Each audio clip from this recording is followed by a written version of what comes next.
தானம் என்பது வந்து நிறைய தானங்கள் இருக்கின்றது.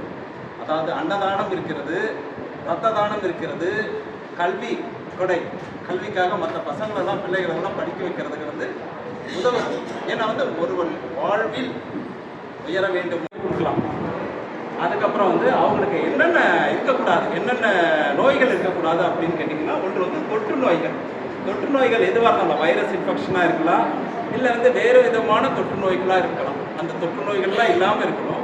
அதே மாதிரி வந்து இந்த போதை பழக்க வழக்கங்கள் எல்லாம் வந்து விடுபட்டவர்களாக இருந்தால் நலம். அப்படி இல்லைன்னா அன்னைக்கு முன்னாடி நாள் எதுவும் போதை பழக்கத்துக்கு அடிமையாக இருக்கக்கூடாது. அவர்கள் வந்து கொடுக்கலாம். ஏன்னா வந்து அந்த ரத்தத்தில் வந்து அந்த போதை வஸ்து சேரும் பொழுது நம்ம கொடுக்குறோம்ல, தானமாக கொடுக்குறோம்ல, அவர்களுக்கும் அது போய் சேர்கிறது. அவர்களுடைய உடலிலும் அந்த கல்லீரலில் மாற்றத்தை ஏற்படுத்தும். அதுக்கு தான் வந்து நம்ம வந்து சுத்தமாக கோயிலுக்கு எப்படி போகிறோம், இல்லை மசூதிக்கு எப்படி போகிறோம், இல்லை சர்ச்சுக்கு எப்படி போகிறோம், சுத்தமான மனசோட நல்லா குளிச்சுட்டு நல்லா ஆடையை அணிஞ்சிட்டு போகிறோம் இல்லையா? அந்த மாதிரி வந்து தானம் கொடுக்கும் பொழுது அந்த மனநடையோடு கொடுக்கணும். அந்த மனநடையோடு கொடுக்கும் பொழுது எல்லாருக்குமே நன்மையை அது தரும். அது வந்து தானம் கொடுக்கறதுனால நம்ம நல்லா இருப்போமா? காலத்தினால் செய்த நன்றி சிறிதெனினும் திருக்குறளில் சொல்லியிருக்காரு. காலத்தினால் செய்த நன்றி சிறிதெனினும் ஞானத்தின் மாலை தெரியுது. ஏன்னா ஒருத்தருக்கு வந்து உதவி செய்கிறீங்க, உயிரை காப்பதற்காக உதவி செய்கிறீர்கள். உயிரை காப்பதற்காக உதவி செய்யும் பொழுது அவருடைய குடும்பம் வாழ்கிறது. அந்த குடும்பம் வாழும் பொழுது உங்களை வாழ்த்தம் பாருங்க. அந்த வாழ்த்தெல்லாம் வந்து உங்களுக்கு வந்து சேரும். அது எப்படி சார் வந்து சேரும் அப்படின்லாம் வந்து நினைக்க வேண்டாம். கண்டிப்பாக காலத்தினால் வந்து சேரும். அதான் வந்து நம்மளுடைய பட்டுக்கோட்டையர் பாட்டு இருக்குல்ல, தர்மம் தலை காக்கும்னு சொல்லிட்டு அந்த மாதிரியான விஷயங்கள்லாம் நடக்கும். இப்போ வந்து ரத்தத்தில் வந்து எத்தனை வகையான ரத்த வகைகள் இருக்கு அப்படின்னு கேட்டிங்கன்னா, ஏபிஓ இதுதான் 4 வகையான பெரும் பிரிவுகள் ரத்தத்தில். இதில் வந்து உட்பிரிவுகள்லாம் நிறைய இருக்கு. அதில் வந்து RH பாசிட்டிவ், RH நெகட்டிவ் அப்படின்னு சொல்லிட்டு பெரும்பாலும் எடுத்துக்கிட்டிங்கன்னா RH பாசிட்டிவ் வகை ரத்தம் தான் இருக்கும். அது ஏவா இருக்கலாம், பிவா இருக்கலாம், ஏபியா இருக்கலாம், ஓவா இருக்கலாம். இப்போ வந்து ஓ ரத்த குரூப் வச்சிருக்கவங்கலாம் என்னன்னா, அவங்கெல்லாம் கொடையாளி அப்படின்னு சொல்லிட்டாங்க. அவங்க எதுக்காக கொடையாளி அப்படின்னு சொல்லிட்டு சொல்றோம்னா, அவங்க வந்து ஆபத்தில் இருக்கிற யாருக்கு வேணாலும் ரத்தத்தை கொடுக்கலாம்.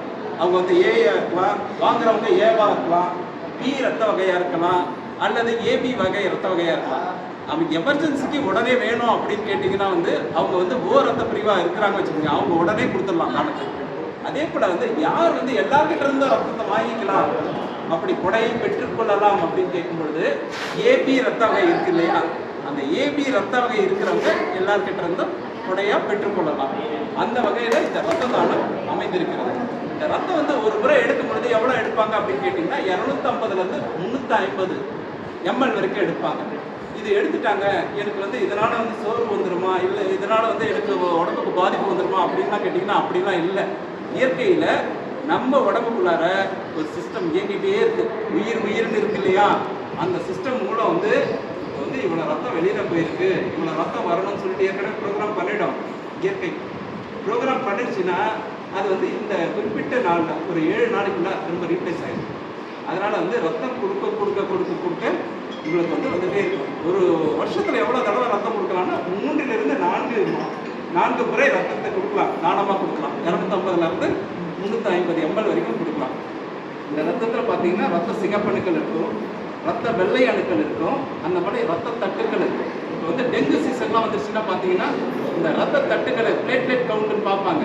அந்த பிளேட்லெட் குறைஞ்சிச்சுன்னா ரத்த தட்டுக்களை மட்டும் உங்கள் ரத்தத்துலேருந்து பிரித்து அதை மட்டும் தேவைப்படுறவங்களுக்கு கொடுப்பாங்க. ரத்தம் ரத்தம் குறைஞ்சிருதுன்னு சொல்கிறாங்க இல்லையா, அந்த ரத்த தட்டுக்களை வந்து கொடுப்பாங்க. அதே போல் வந்து ஆர்பிசிஸ் ரத்த சிகப்பணுக்கள் யாராருக்கு வேணும் அப்படின்னு கேட்டிங்கன்னா, இப்போ கர்ப்பமாக இருக்கிறாங்க, அவங்களுக்கு வந்து சரியானபடி ஊட்டச்சத்துலாம் இல்லை, ஊட்டச்சத்து பற்றாக்குறையெல்லாம் இருக்குது. அந்த ஊட்டச்சத்து பற்றாக்குறையெல்லாம் இருக்கிறவங்களுக்கு அந்த ஆர்பிசிஸ் வந்து ஏற்றலாம், ரத்தம் ஏற்றலாம். அது அப்போ தான் வந்து குழந்தைகள் வந்து நல்லா பிறக்கிறதுக்கான வாய்ப்புகள் இருக்குது. இப்போ WBCஸ்ன்னு சொல்கிறோம் இல்லையா, வெள்ளை அணுக்கள் வந்து இயற்கையில் ஏற்கனவே பாருங்கள் எவ்வளோ அழகான ஒரு வடிவமைப்பை மனிதனுக்குள் வைத்திருக்கிறது. மனிதனுக்குள் மட்டுமில்லை, பிரபஞ்சத்திலே வச்சிருக்கு. அதனால தான் நம்ம சொல்கிறோம், தீதும் நன்றும் பிறர் தர வாரா. எல்லாரும் என்னென்ன செய்கிறோமோ அதுக்கு தகுந்த விளைவுகள் தன்னாலேயே மலர்த்தி காமிக்கும். அது காமிக்கும் போது எனக்கு இன்பமாக தெரியலாம், சில சமயம் துன்பமாக தெரியலாம். அதுக்கு காரணம் யார்? நான் தான். அதனால் வந்து நம்ம வந்து நம்மளுடைய செயல்கள் வந்து ஒழுங்குபடுத்திக்கணும். ஒழுங்குபடுத்திக்கிறது வந்து இந்த தானம் ரொம்ப முக்கியமாக இருக்கும். தானம் செய்யும் பொழுது நம்ம மனசுக்குள்ளார ஒரு அளப்பரிய ஒரு அன்பு வரும். மற்றவனா நல்லா இருக்கணும் அப்படின்னு சொல்லிட்டு ஒரு நல்ல எண்ணம் வரும். நல்ல எண்ணம் உதயமாவதற்கு இந்த தானம் உபயோகமாக இருக்கும். அந்த மாதிரி WBCs வெள்ளை அணுக்கள் எதுக்காக பயன்படுது அப்படின்னு கேட்டிங்கன்னா, வெள்ளை அணுக்கள் வந்து இப்போ கோவிட் பீரியட்லாம் பார்த்தோம். கொரோனா சமயத்தில் வந்து நம்மளுக்கு வந்து நிறைய பேருக்கு வந்து நோய் எதிர்ப்பு சக்தி குறைஞ்சிச்சுன்னு சொல்லுவோம். இந்த நோய் எதிர்ப்பு சக்தியை கொடுப்பதே வந்து வெள்ளை அணுக்கள் தான். அதனால வந்து வெள்ளை அணுக்கள் கொடுக்குது இல்லையா, வெள்ளை அணுக்களை வந்து ரத்தத்துக்குள்ள இருக்கு. ரத்தத்துக்குள்ள என்னென்ன இருக்கு நீங்க கொடுத்துருக்கீங்க. இப்போ ரத்தத்தை கொடுத்தவங்களுக்கெல்லாம் நன்றி, அவங்களுக்கெல்லாம் ஒரு பெரிய கைத்தட்டல் கொடுத்துருவோமா? ரத்தத்தை கொடுத்துட்டவங்கன்னா அதுக்குள்ளார ரத்த சிகப்பணுக்கள் இருக்கும், ரத்த வெள்ளை அணுக்கள் இருக்கும், ரத்த தட்டுக்களும் இருக்கும். இவங்க வந்து தேவையான மருத்துவர்கள் இருக்காங்க இல்லையா, அவங்க வந்து எதற்கு என்னென்ன தேவைன்னு சொல்லிட்டு அதை எக்ஸ்ட்ராக்டாக பண்ணிடுவாங்க, தனித்தனியாக பிரித்து எடுத்துருவாங்க. இப்போ வந்து பிளேட்லெட் கம்மியாக இருக்குது, டெங்கு வந்து பாதிப்பு ஏற்படுத்தியிருக்கு, அதனால பிளேட்லெட் கம்மியாக இருக்குது அப்படின்னு சொன்ன உடனே அந்த பிளேட்லெட் மட்டும் தனியாக பிரித்து அவங்களுக்கு கொடுத்துருவாங்க. அந்த மாதிரி RBCs ரத்த சிகப்பணுக்கள் மட்டும்தான் வேணும், அவங்களுக்கு இரும்பு சத்துலாம் கம்மியாக இருக்குன்னும் போது ரத்த சிகப்பணுக்கள் எடுத்து கொடுத்துருவாங்க. அந்த மாதிரி நீங்கள் கொடுத்த ரத்தம் வந்து ஒரு 3 பேருக்கு பயன்படக்கூடிய வாய்ப்புகள் இருக்கின்றன. கொடுக்கணும்னா சுத்தமான மனசோட சுத்தமான உடல்நிலையோடு கொடுக்கணும்.